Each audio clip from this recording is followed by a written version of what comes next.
Eo amin'ny sehatra ny varotra indray kosa ao anatin'ny lafiny ara-tsosialy ihany momba ho fiarovana ny mpivarokena matianina azy amin'ny fifaninanana tsy ara-dalàna sy fiarovana ireo mpanjifa dia nisy ny antsoina hoe arrêté régional nivoaka mikasika ny fametrahana ny karatra maha-matianina ny mpivarokena eto amin'ny faritra Analamanga. Hoarantsika ny andinindin'izay. Tokony anana karatra maha-mpivarokena ara-dalàna avokoa ireo izay manao izany asa izany eto amin'ny faritra Analamanga ho fiarovana azy ireo amin'ny fifaninanana tsy ara-dalàna ary ho fiarovana ihany koa ny mpanjifa.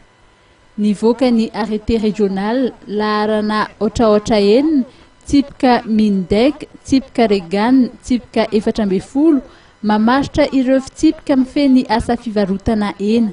Mankatoa izany avokoa ireo mpivarokena ara-dalàna.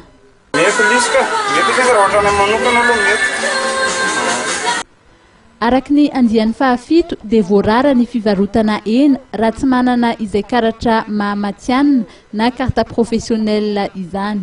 Adidy ny mpivarokena manana ny fahazahoan-dalàna ara-dalàna ny manamarina ny fiavian'ny hena izay varotany ary mitana ihany koa ny facture. Miantoka ny fahadiovan'ny toerana itobin'ny etam-barotra, ny étalage, ny fitaovana sy ny mpiasa. Tokony apetaka ihany koa ny vidiny hena ary jerena isa-taona eny anivon'ny service de la métrologie légale ny fahamarinan'ny fitaovam-pandanjana. Ireo izay mivarokena nefa tsy manana ny karatra matianina amin'izany dia manefa lamandy R1,00 hatramin'ny R4,00 isam-bolana. Raha dila ny fe-potoana ananan'ilay karatra hery ka mbola manohy ny asan'ilay mpivarokena dia mandoa lamandy R5,000 hatramin'ny R2,00 isam-bolana. Ireo fandokan-dalàna samihafa dia afaka miafara amin'ny fampiatonan'ny toeram-pivarotana na ny fanakatonana izany mihitsy na ihany koa ny fisintomana ilay karatra maha-matianina.